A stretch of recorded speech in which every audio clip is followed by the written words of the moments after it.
psicóloga. Amén. 5 y 1, hermanito. ok, 5 y 1 de la madrugada del 28 de junio del 2023. Muy buenos días a todos los amados hermanos que nos encontramos diariamente a estudiar la palabra, a ser dirigidos por Dios. Vamos a estudiar entonces, abran sus Biblias y vamos a dar inicio. Buenos días, bienvenidos.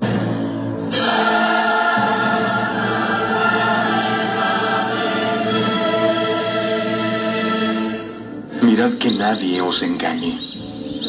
Muchos vendrán en mi nombre diciendo, soy el Cristo, y engañarán a muchos.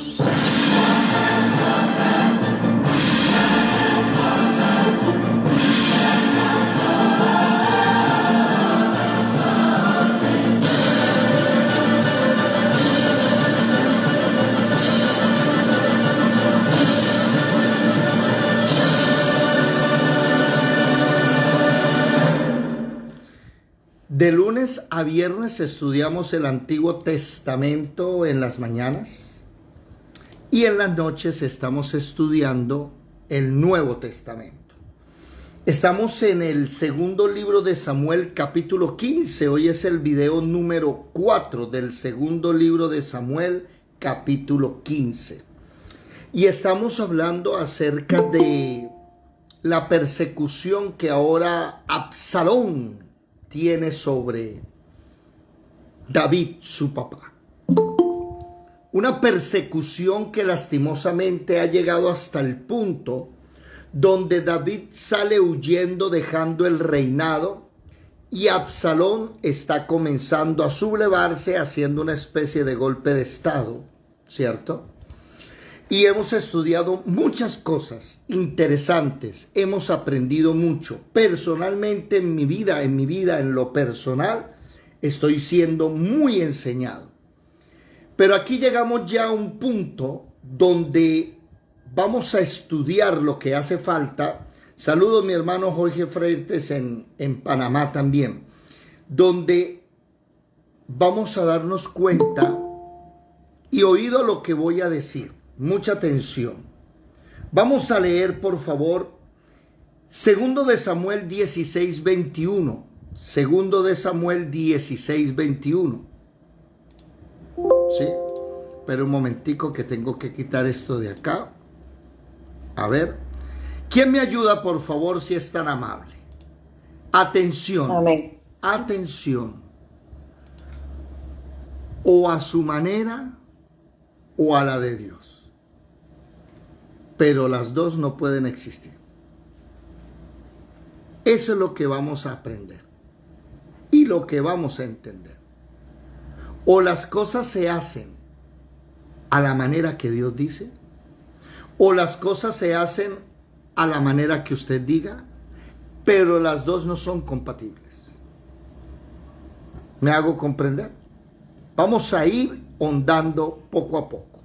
Dale, Marlecita, por favor, segundo de Samuel, capítulo 10, versículo 21 en adelante. ¿Qué dice? Capítulo 16, segundo de Samuel. Capítulo 15, 21. qué pena, capítulo 15. Estamos en el capítulo 15. Sí, señor. 15, 21. Acá está.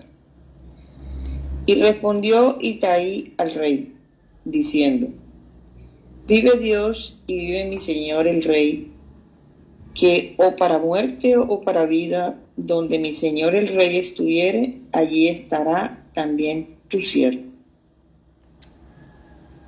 ¿Hasta ahí o sigo? Siga, sí, señora, claro, está muy listo. Ya eso lo estudiamos entonces, ayer y antes de ayer. Siga. Es para seguir leyendo, listo. Entonces vamos con el 22, versículo 22 del segundo de Samuel 15. Entonces David dijo a Itaí, ven pues y pasa. Y pasó Itaí, Geteo, y todos sus hombres y toda su familia. Y todo el país lloró en alta voz. Pasó luego toda la gente al torrente de Cedrón. Asimismo pasó el rey, y todo el pueblo pasó al camino que va al desierto. Y he aquí también iba Sadoc, y con él todos los levitas que llevaban el arca del pacto de Dios, y asentaron el arca del pacto de Dios. Y subió Abiatar después de todo el pueblo hubo acabado de salir de la ciudad. Pero dijo el rey a Sadoc: vuelve el arca de Dios a la ciudad. Si yo hallare gracia ante los ojos de Jehová, él hará que vuelva, y me dejará verla y a su tabernáculo. Y si dijere: no me complazco en ti, aquí estoy, haga de mí lo que bien le pareciere. Dijo además el rey al sacerdote Sadoc: ¿no eres tú el vidente? Vuelve en paz a la ciudad, y con vosotros vuestros 2 hijos, Ahimaas, tu hijo, y Jonatán, hijo de Abiatar. Voy por el 28. Mirad, ya me detendré en los vados del desierto hasta que venga respuesta de vosotros que me dé aviso. Entonces Sadoc y Abiatar volvieron al arca de Dios a Jerusalén y se quedaron allá. Y David subió la cuesta de los olivos y la subió llorando, llevando la cabeza cubierta y los pies descalzos.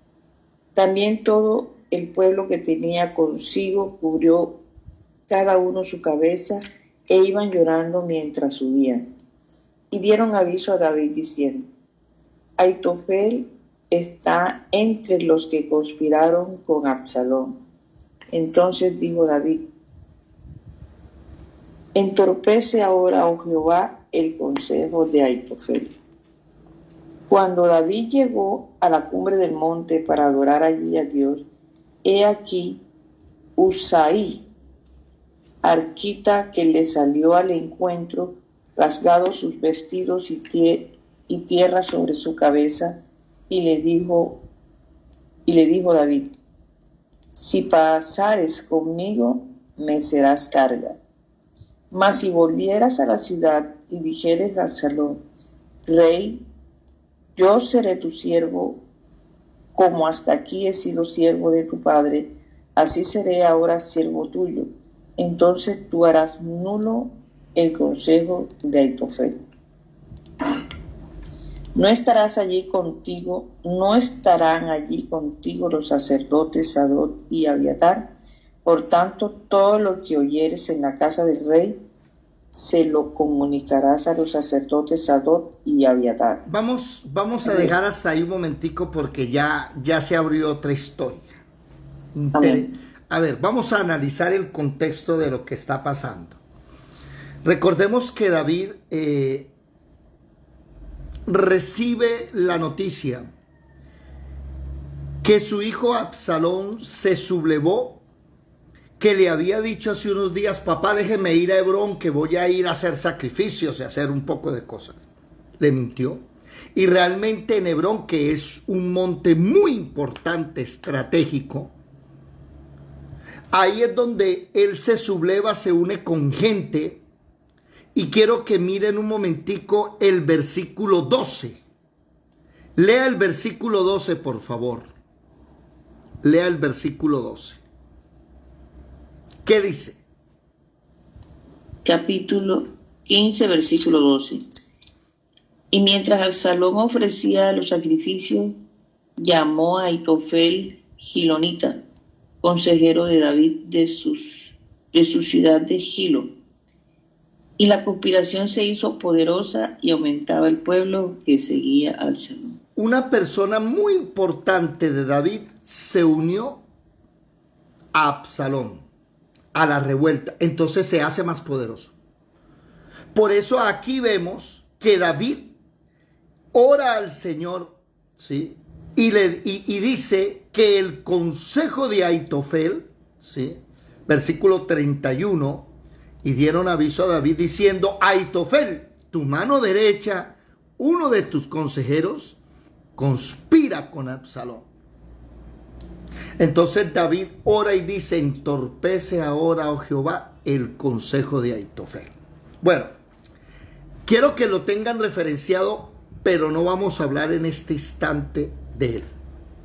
Vamos a ir un poquitico hacia atrás y vamos a ver que ayer estuvimos hablando acerca de Itai. Itai, que no era del pueblo, que pertenecía a los geteos, que Goliat era, los geteos vienen de los filisteos, Goliat de geteo, ¿sí?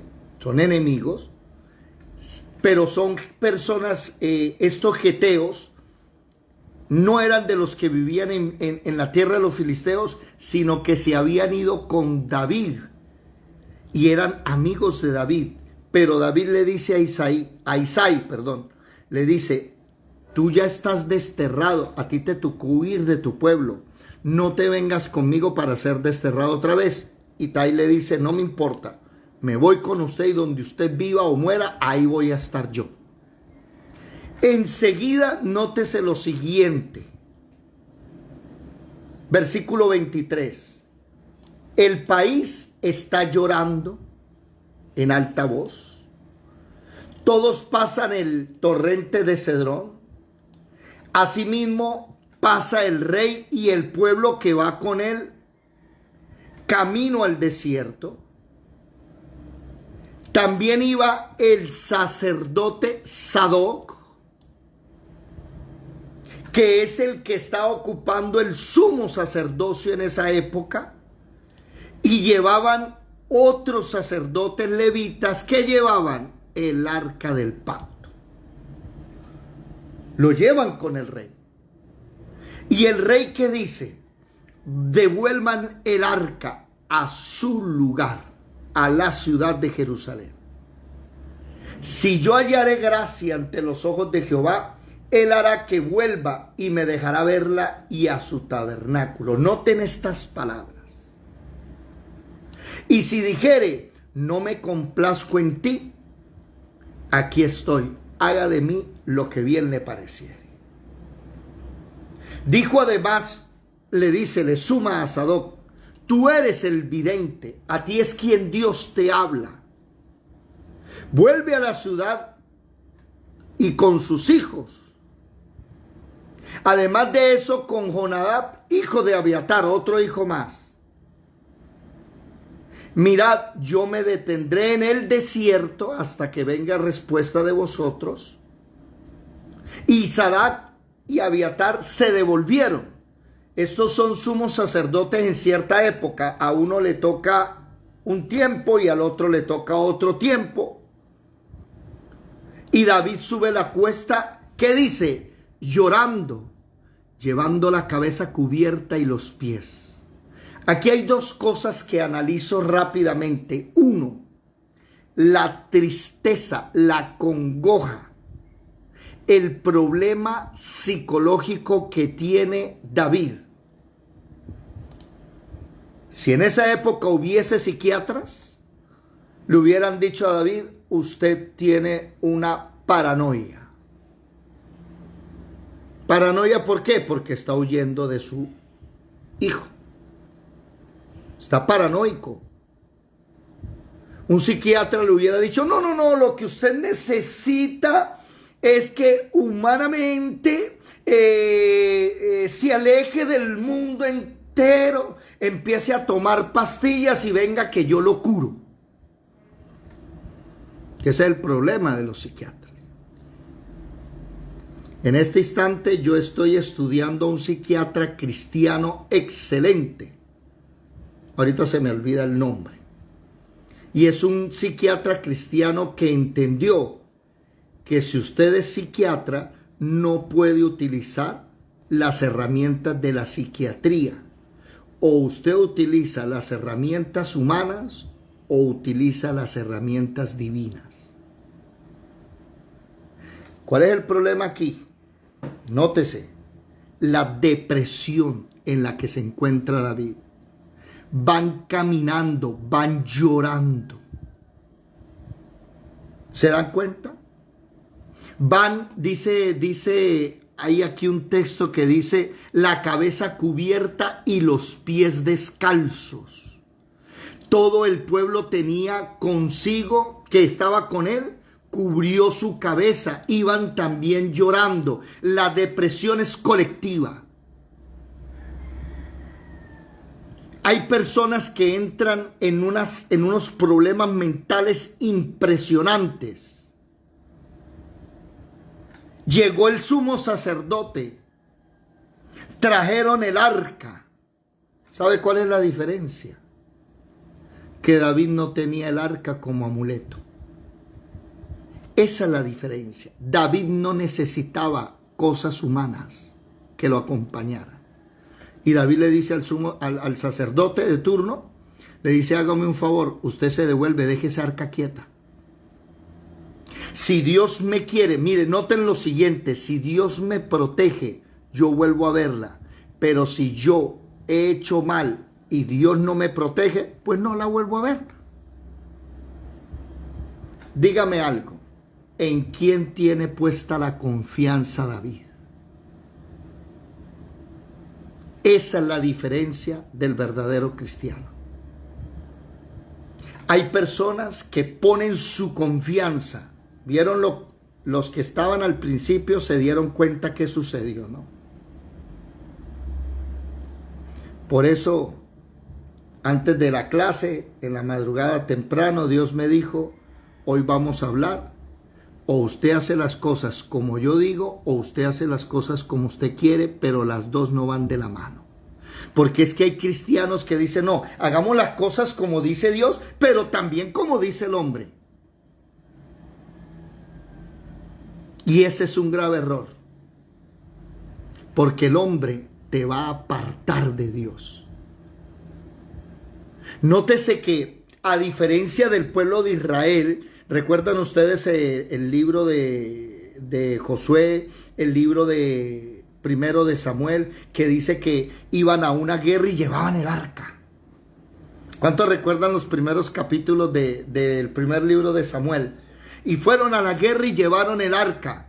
Y dice que el pueblo gritó con tan gran júbilo, que los filisteos se dieron cuenta que llegó el arca. Y los filisteos se asustaron. ¿Pero en qué terminó la cosa? Pues sencillo. Ya te respondo, Jorge. ¿En qué terminó? Pues que los filisteos terminaron secuestrando el arca y se la llevaron durante casi 7 meses. ¿De qué le sirvió el arca? Y hay gente que tiene también talismanes, eso se llama un talismán. Ay, es que si yo voy a la iglesia, allá Dios me va a contestar. Es que si viene el pastor y el hermano David me ora, o el pastor que usted tenga como Dios, ese sí me va a liberar.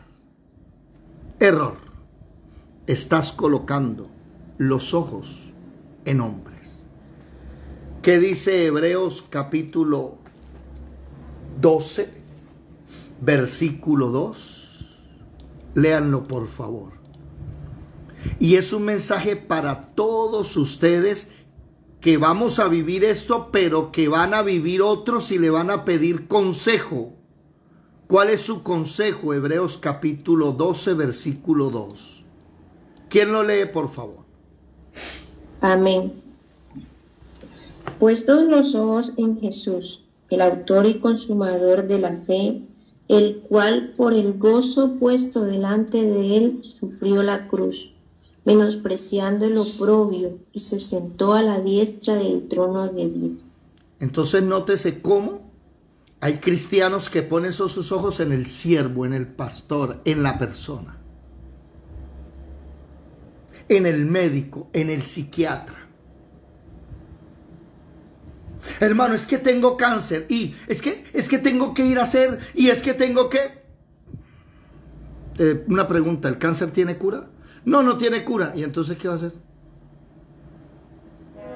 Ay, pero los tratamientos. ¿Tratamientos de qué? ¿Paliativos y placebos? ¿Que no te van a curar? ¿Por qué no te metes a arrodillarte con el Señor a orar y a decirle: cúrame, Señor? ¿O es que a Dios se le acabó el poder? Ese es el problema de muchos, que quieren hacer una cosa pero también la otra, por si acaso esta falla, ¿no?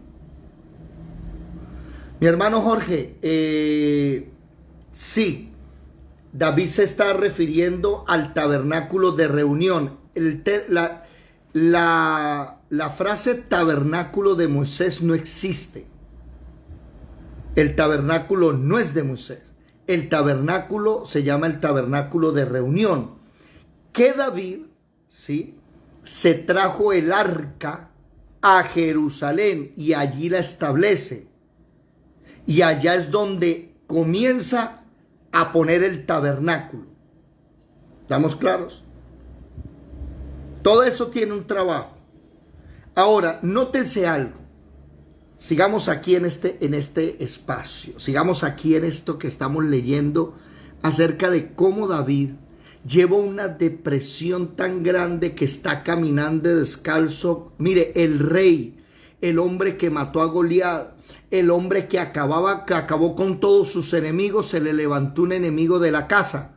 Y aquí es donde hay que dejar de ser dogmáticos. Mucha atención a esto. El dogma dice que David tiene que matar a su hijo. El dogma enseña que David, por la ley, por la Torá, como Amnón violó a Tamar, David tenía que matar a Amnón. Como no lo mató, entonces Absalón tomó la justicia y mató a Amnón. ¿Estamos? ¿Y cómo lo mató? David, que es el rey, tiene que impartir justicia. David ahora le toca matar también a Absalón por haberle quitado la vida a su hermano. Eso es lo que dice el dogma. Eso es lo que dice la ley. Pero ¿cuál es el problema? Que David no vive bajo la ley. David unos años atrás había pecado. Y la solución del pecado de David no se encontró en la ley. Viene el profeta Natán, le llama la atención a David. David, primer castigo, no va a faltar por tu pecado. Lo descubrió y David quedó asustado. ¿Cómo así tú sabes mi pecado? Claro, y primer castigo, no va a faltar la espada en tu casa. Segundo castigo, tus mujeres tal. Tercer castigo, lo que hiciste vas a saberlo todo. Y cuando va en el tercero, David se arrepiente y dice, ya, entendí, perdóneme, ya sé, pequé contra Dios. Lo reconoció, ¿verdad? Y lo interesante es que el profeta Natán le dice, tranquilo, ya tu pecado ha sido remitido, fue quitado. Y los que estudiamos la Biblia nos preguntamos, ¿y con qué sacrificio fue quitado? ¿O bajo qué ley fue quitado? La ley no sirvió ahí.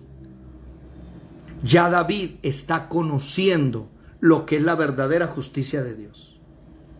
¿Nos damos cuenta? Por eso es que entiendo ahora por qué David no mata a Absalón. Porque David está aplicando lo mismo que Dios hizo con él, que es misericordia. Eso es lo que está aplicando, misericordia. Y el hijo se le subleva. El hijo quiere tomar el trono. David, ¿qué hace? ¿Qué dice el dogma? El dogma dice, coge el ejército, vaya y mátelo. ¿Qué hace David? No. Y David hace algo que todo cristiano debe aprender. Déjele el problema en las manos de Dios. Por eso David dice, mire, si Dios se complace conmigo, yo me voy a devolver y veré el arca y veré a Jerusalén, veré la ciudad, veré el tabernáculo. Él era el que había cambiado toda la adoración. Él era el que había hecho algo nuevo en el país. Él había traído el tabernáculo desde Silo, que quedaba por allá en el monte de Efraín, que estaba abandonado. Él lo trajo a Jerusalén, lo puso. Trajo primero el arca, después trajo todo y puso los sacerdotes, puso gente a adorar, puso a que se hicieran sacrificios. Ahí estaba todo. David lo hacía. Cuando David huye, obvio, los sacerdotes huyen con él. Se traen el arca y David dice, no, es que el arca no es un amuleto. Dejen eso allá. David está ¿qué? apelando a la misericordia de David. ¿O acaso David no? ¿Se acuerdan que Absalón tiene 200 hombres y David tenía 600? David fácilmente puede coger el ejército y matar a su hijo. Pero ¿qué está haciendo David? Está yendo a la misericordia.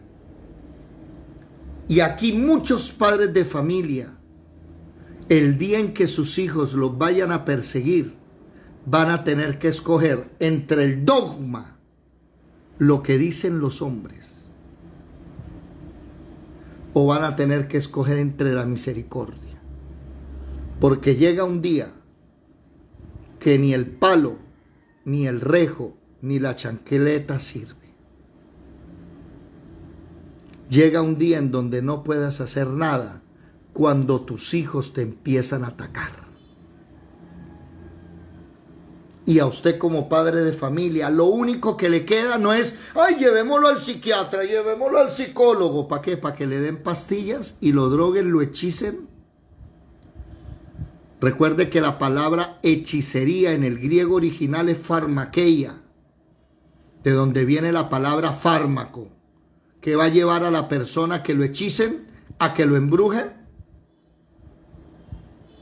Ay, hermano, es que ahora tengo esquizofrenia. Me declararon esquizofrenia. Claro, ¿no ve que no es cristiano? La esquizofrenia en la Biblia es una influencia demoníaca.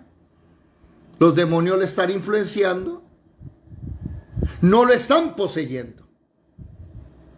Y ojo con esto, porque es que hay gente que no lee la Biblia, entonces va a aplicar las cosas que no dice la Biblia. La posesión demoníaca, a diferencia de la influencia demoníaca, la posesión demoníaca, la persona no tiene razón de sí ni poder sobre sí, y el demonio hace lo que quiere con la persona. En la Biblia dice que los tira al fuego, y la persona tiene un comportamiento errante. Presten mi atención, bueno, ya Dios nos viene hablando desde ayer acerca de los demonios, cómo se hace, ¿no? Ayer nos dio el secreto para echar fuera demonios. Bueno, vamos a hacer algo. Se está acabando el tiempo en Google Meet. Estoy abriendo una nueva sala para que todos ustedes entren, por favor, y vamos a hablar este tema de la posesión demoníaca, ¿sí? Entonces les voy a pedir el favor, ya les estoy enviando el nuevo link a el grupo. Entren por favor al nuevo link y yo voy a colocar electricidad, un momentico. Ok. Listo. Muy bien, ahí están entrando.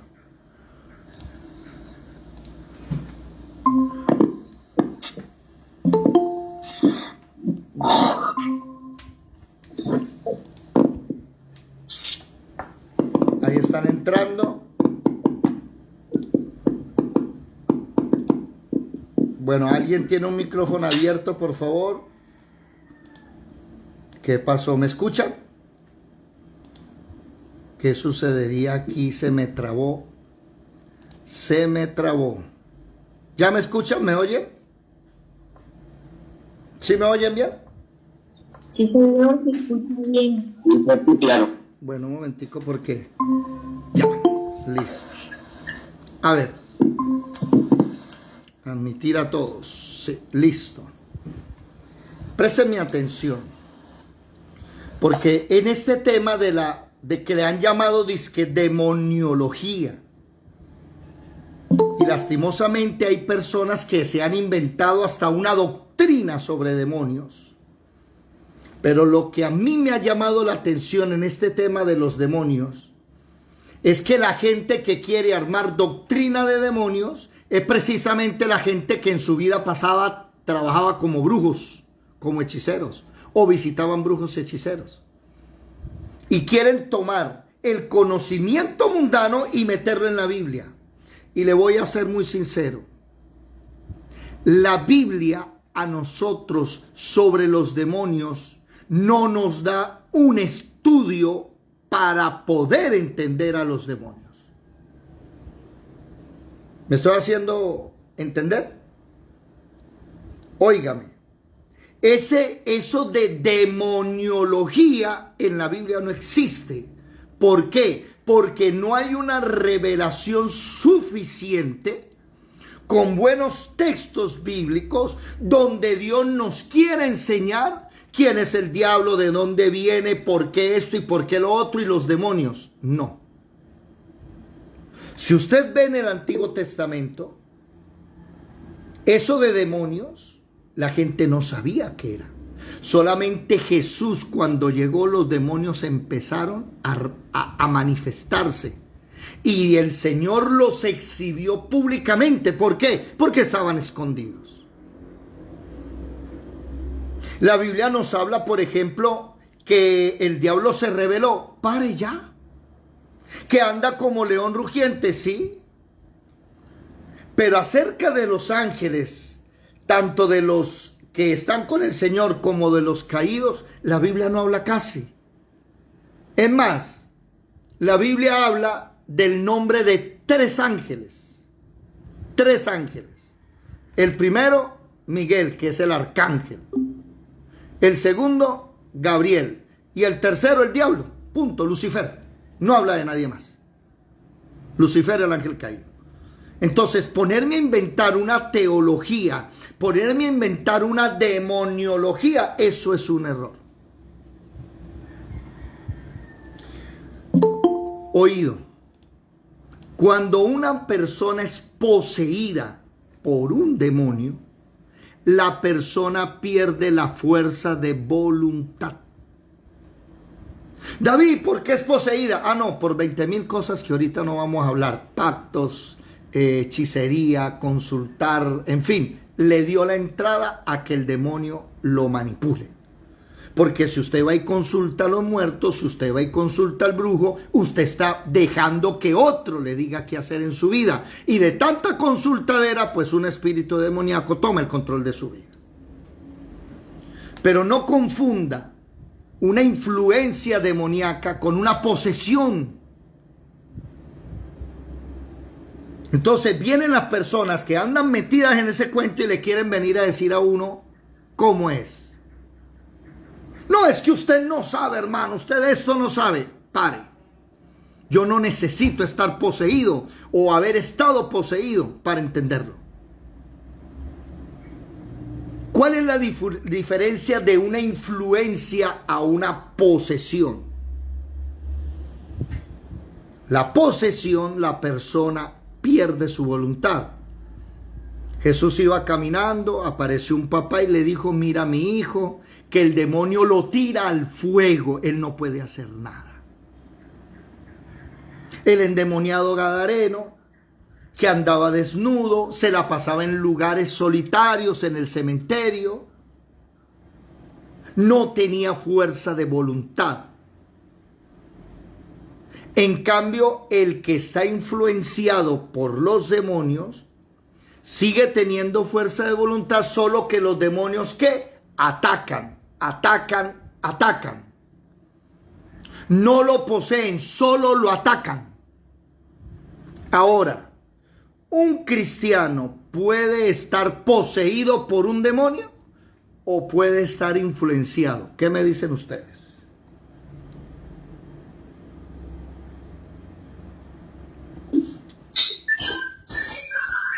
Yadira. Si es cristiano convertido verdadero, no, ninguna de las dos. Ninguna de las dos. Las tinieblas retroceden. Bueno, permítame decirle que no. Lisette. Pues yo opino que puede ser influenciado por los demonios, no poseído. Ramón.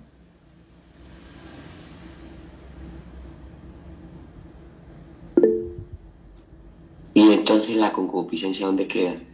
No, la concupiscencia, ya lo que tú estás diciendo por ahí va, pero la concupiscencia es de la persona, no es de los demonios. Pero ya sé lo que quieres decir, ya lo explico. Olfa, vas bien. Olfa. Pero ¿qué, bueno, ¿cuál sería la diferencia entre eso? Ya vamos. Y que lo Yo imagino que lo estén atacando. Ya te lo contesto. Olfa. Hermano David, puede estar influenciado porque como, pues, sabe que los demonios atacan, entonces es posible que el cristiano puede estar influenciado. Bueno, primero, lo que Ramón dijo.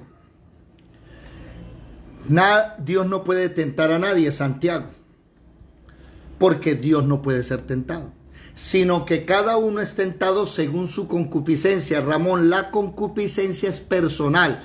La concupiscencia es el pecado que vive en mí. Ahora, cuando es tentado según su concupiscencia, es atraído y seducido. ¿Quién lo atrae y lo seduce? ¿Quiénes son los que tratan de influenciar al cristiano, de tentarlo? El enemigo. Pero no lo posee. Lo que lo tienta. ¿Qué dice la Biblia? Resistid a vuestro adversario el diablo y él ¿qué?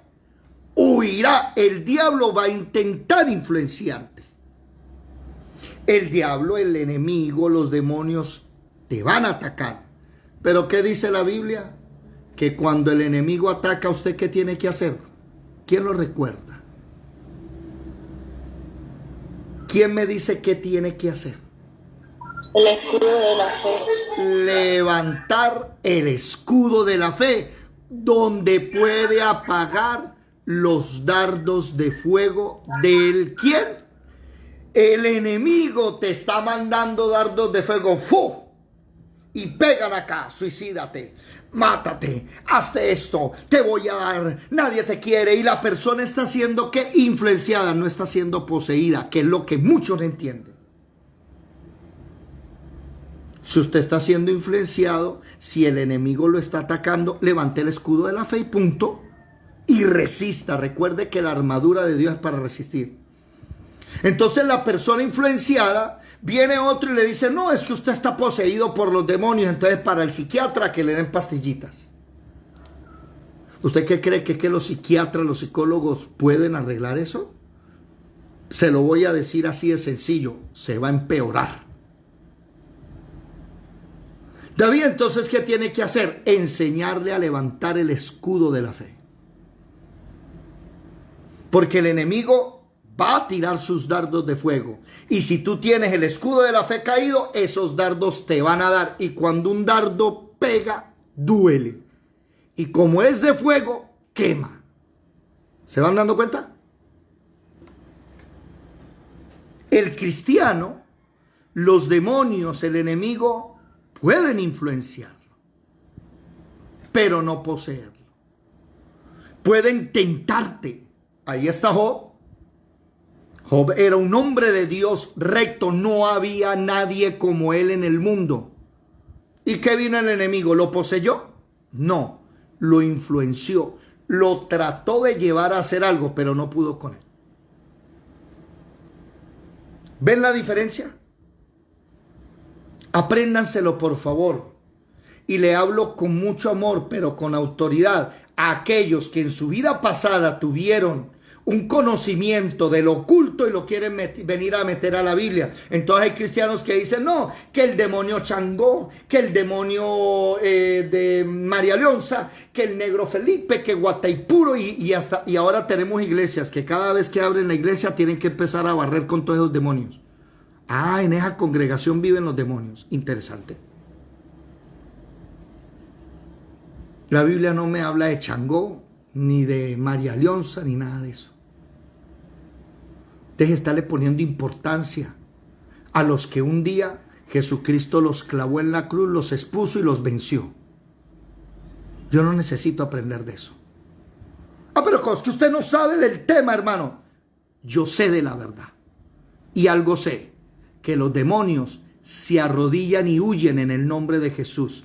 Ese es el trabajo para mí de los demonios. Se esconden, huyen, se van. David está siendo influenciado emocionalmente. David está recibiendo un ataque mental bravo. tiene una depresión tan tremenda que está caminando descalzo. Y esa depresión es colectiva. El pueblo que va con él también van llorando. ¿Se van dando cuenta?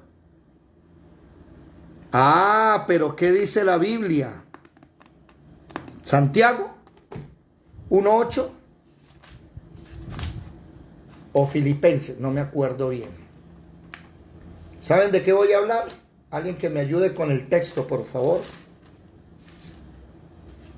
Uno que esté en el espíritu ahí conmigo y diga cuál es el texto. No, no es Santiago 1:8. ¿De que los demonios tiemblan? No. El texto que dice, Dios no nos ha dado espíritu ¿de qué? Segunda de Timoteo. Segunda de Timoteo, ¿qué? 8. ¿Cuál? 1:8. Sí, creo que es 8 o 20. 1:7. Yo siempre lo confundo con Santiago 1:8. 1:7. Porque Dios no nos ha dado espíritu de cobardía, sino de dominio propio. ¿Cómo así?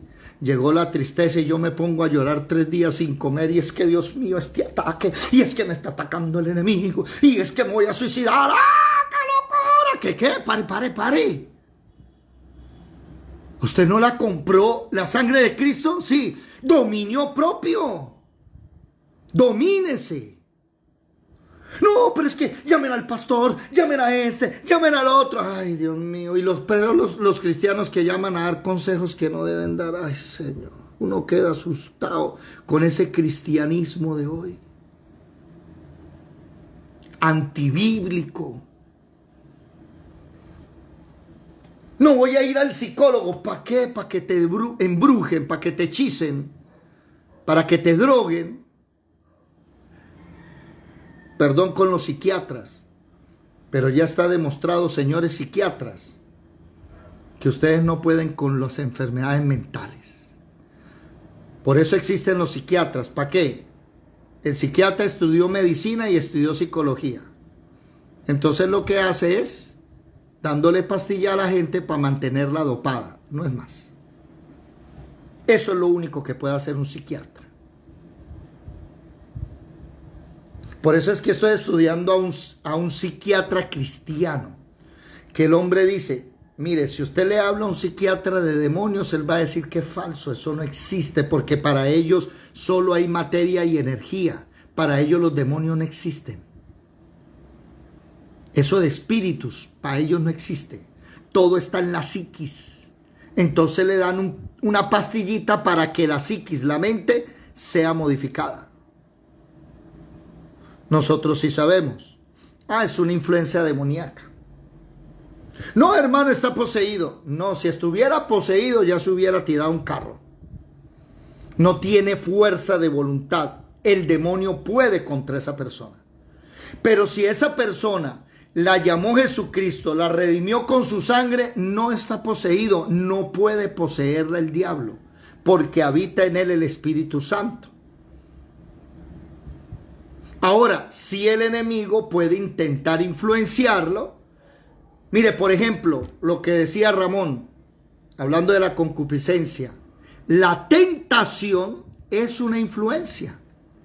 Puede ser de la carne, puede ser del mundo, o puede ser una influencia del diablo, de los demonios. Porque recuerden que tenemos 3 enemigos, ¿no? Nuestra carne, el mundo y el diablo. Entonces hay que mirar esa influencia de dónde viene. Tampoco le van a echar la culpa al diablo por todo. No, su carne también tiene la culpa, o el mundo.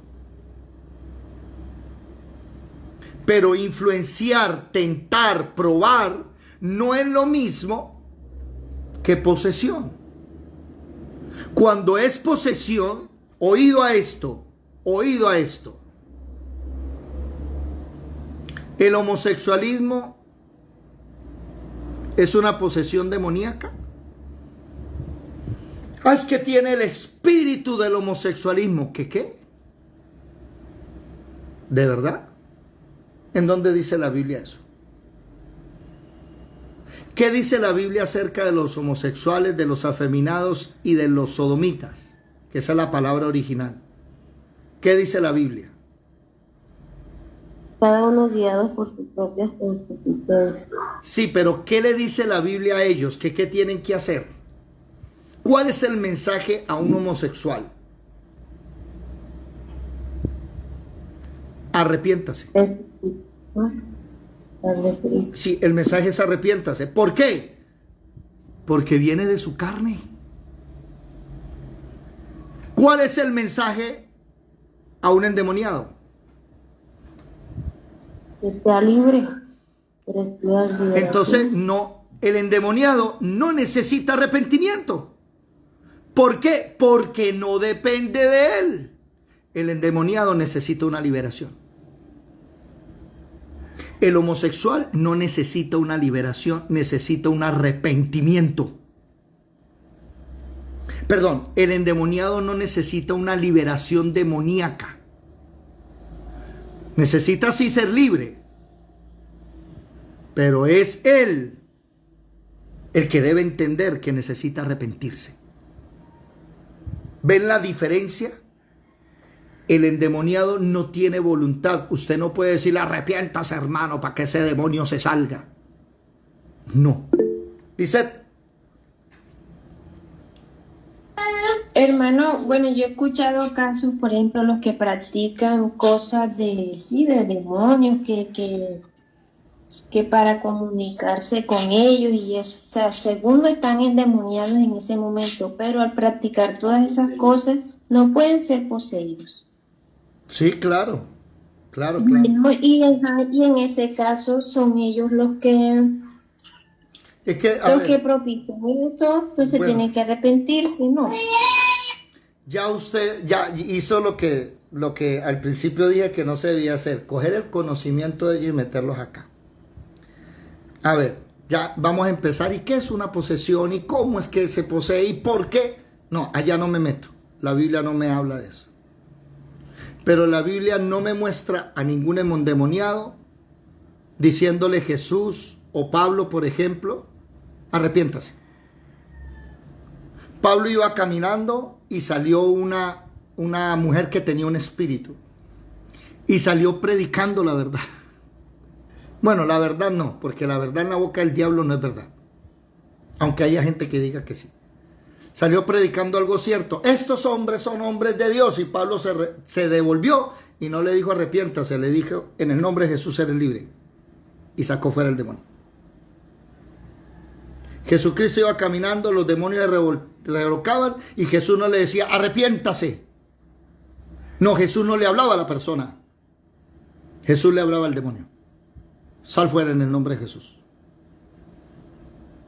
¿Me estoy haciendo entender, Lisa? Sí, Señor. ¿Sí? Pero bueno, así no les decía directamente la palabra arrepentirse. No, Pero no les decía no peques más o algo no, así. no. Era nada más a los enfermos. No, es que no peque más era a otras personas. Espérese porque es que ¿cuál es el mensaje? Un endemoniado no puede arrepentirse porque no tiene la voluntad. La voluntad se le entregó a los demonios. De tanta brujería, de tanta hechicería, de tanto lo que sea, de tanto ser lo que sea, le entregó la voluntad a los demonios. Entonces, no está en su voluntad. Por eso en la Biblia tú no encuentras al Señor diciendo arrepiéntate y no, sino que primero hazlo libre. Después de ser libre del demonio, ahí sí hay que decirle, hermano, no siga haciendo esas cosas, arrepientas, pero ya cuando está en sus cabales. ¿Me estoy haciendo entender? Sí, Señor. Ahora, con el homosexual puede ser que esté poseído porque ya ha pasado y está endemoniado, pero el homosexualismo no es un espíritu. El homosexualismo es una concupiscencia de la carne, está en su carne, es su voluntad. Por eso la Biblia a los ladrones homosexuales, a las prostitutas, a los afeminados, a los homicidas, les dice que arrepiéntanse. Que tienen que ser libres, sí, pero no de un demonio, es que usted está en sus cabales. Y las personas que están siendo influenciadas, no poseídas, pues tienen ganas de suicidarse y hay una voz que les dice, mire, usted se tiene que matar y esto y lo otro, o tiene que matar a la familia, o cuélguese o tírese a un bus, tírese a un camión de cabeza, mátese, man. Está siendo, ¿qué? Influenciado. Pero el psiquiatra le dice, no, lo que usted tiene es esquizofrenia. ¿Sabe qué significa esquizofrenia? Que escucha voces en su cabeza. No, entonces esa persona está siendo influenciada por demonios. No, los demonios no existen. Pero la Biblia, no, aquí la Biblia no sirve, eche para allá, que aquí no. Es más, ¿sabe qué? No vuelva allá donde los cristianos. Sepárese de todo, no vuelva a ningún lado y quédese aquí conmigo que yo lo voy a sanar, ¿o yo? Le aseguro que sale peor. Y no lo aseguro yo, lo asegura la Organización de las Naciones Unidas y la Organización Mundial de la Salud. Hasta el día de hoy, ningún psiquiatra ha sanado y curado a ninguna persona. No curan, no sanan. La persona sigue toda su vida con tratamiento, hechizado. Si esto lo llega a escuchar un psicólogo o un psiquiatra, con mucho gusto le doy micrófono para que me hable y me diga si es mentira lo que estoy diciendo. Los psicólogos, los psiquiatras no curan, no sanan. ¿Por qué? Ellos solamente tratan a la persona y la mejoran a punta de ¿qué? De sesiones psicológicas, ¿cómo es que se llama? De terapias, o dándole pastillas para modificar su comportamiento, pero la persona pierde su voluntad. ¿Me hago comprender? En lugar de estar yendo allá, ¿por qué no lo llevas a los pies de Jesús? ¿Por qué no vienes a las reuniones todos los días? ¿Sabían ustedes que todos nosotros somos unos enfermos mentales? ¿Aquí cuántos eran paranoicos como David? ¿Cuántos de ustedes sufrieron de esquizofrenia? ¿Cuántos de nosotros teníamos múltiples personalidades? ¿Y qué hace la Biblia? Venga para acá que yo le enseño a caminar conmigo. Y cambiaron nuestros problemas mentales. Ese psicólogo, ese psiquiatra, que después les digo el nombre completo porque hasta ahora estoy estudiando sus libros, escribió algo impresionante y dijo, no existe organización más grande y que haya ayudado a más personas y a más familias con sus problemas mentales y emocionales que la iglesia. Esa es la organización que más gente ha sanado y ha tratado, la iglesia cristiana. Familias llegan destruidas y los pastores son mejores que los psicólogos. Restauran familias, restauran drogadictos, restauran alcohólicos, restauran personas con problemas mentales. La iglesia. Dígame, Ramón. ¿Los pastores o Dios? Bueno, amigo mío, está escribiendo un hombre psiquiatra en un libro a los psiquiatras y al gobierno. Amigo mío, por favor, no me saquen del contexto donde estoy hablando un contexto humano. Y el hombre dice, no hay nada más grande que haya sanado más gente que la iglesia. No sé si ustedes recuerdan, y hoy lo estoy entendiendo, hace unos años les dije a ustedes que los psicólogos eran un remedio barato de los pastores. Los pastores son verdaderos psicólogos y a través de la Biblia ayudan a las personas. Al final sí, claro, la gloria se la lleva el Señor. Pero cuando usted vaya ante el Senado de la República a hablar de este tema, usted no puede esgrimir la Biblia. Usted tiene que esgrimir que históricamente hablando son los pastores los que han sacado a los borrachos de las tabernas, a las prostitutas de la calle, son los siervos de Dios. ¿Me hago entender? La gloria se la lleva el Señor, pero cuando uno habla con ellos, pues ellos no van a entender eso. Entonces, ¿qué pasa con David aquí? David está sumido en una depresión tan grande, ya tiene un cuadro depresivo clínico. Ese tipo hay que ¿cómo es que se llama? Hospitalizado. Ya tiene al pueblo en una depresión impresionante. La paranoia colectiva. Ya esos están de psiquiatras. Entonces le traen un placebo. ¿Saben qué es un placebo, no? Recuerden que placebo es todo aquello, por ejemplo, que le dicen a usted, tómese esta pastillita que le quita el dolor de cabeza, usted se la toma y le quitó el dolor. Y le dicen, ¿y eso qué era? No, un placebo. ¿Cómo así? Era una pastilla con azúcar. ¿Cómo? ¿Sí? ¿Y por qué me quitó el dolor? Porque es un efecto placebo. Su mente creyó que eso le iba a curar y usted se sanó. No sé si ustedes sabían que es así. Salió la vacuna del COVID-19. Toman a 1000 personas. A 500 le dan la vacuna y a 500 les dan un placebo. Entonces, ¿qué sucede? Si son más los que se les quitó la enfermedad con la vacuna, aprueban la vacuna. Pero si son más los que se le quitó la enfermedad con el placebo, no aprueban la vacuna. ¿Ustedes sabían que eso es así? Por eso hay gente que estamos en contra de todo eso. Usted no necesita nada de eso. Ojo. ¿Qué estaba diciéndoles? Se me fue la paloma. Le dan un placebo a David. ¿Cuál es el placebo? El arca. Aquí tienes el arca. Tranquilo, Dios está contigo. Y David dice, no, yo no necesito placebos, devuélvanla. ¿Qué? Sí, déjenla en su lugar. Si Dios quiere la vuelvo a ver y si no, David ya no está confiando en nada. David está confiando solo en su Señor. No necesitamos más. ¿Se dan cuenta por qué la Biblia dice, voy a restaurar el tabernáculo de David? Y no dice, voy a restaurar el tabernáculo de Moisés. Porque David sabe que el arca no sirve, que el tabernáculo ya no sirve. Lo único que sirve es lo que unos años atrás le perdonó el pecado, la misma presencia de Dios en su vida. Porque cuando en el capítulo 12 él cae y le llama la atención el profeta Natán, él no fue a que su pecado fuera perdonado al tabernáculo. Él no necesitó de arca, él no necesitó de sacrificios, él fue perdonado porque Dios quiso. Él aprendió eso. Ese es el verdadero cristiano. El hombre que sabe que necesita y la mujer que sabe que necesita solamente ir a la presencia de Él para que las cosas se solucionen. Ramón, levantaste la mano.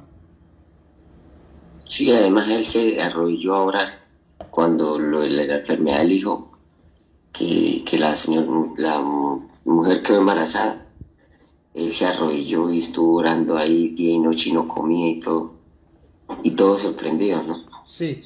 Bueno, la palabra se postró, se acostó sobre el cuerpo y sobre su rostro, así hacia abajo. Esa fue. Y duró 7 días ahí. Y cuando el niño murió, se levantó como si nada. Hoy es interesante porque hoy Dios nos quiere dar un mensaje a los, y sobre todo a los que llegaron a orar temprano. Fue el mensaje. ¿Se dieron cuenta, Yadira? ¿Te diste cuenta, Delmira, de la verdad, no?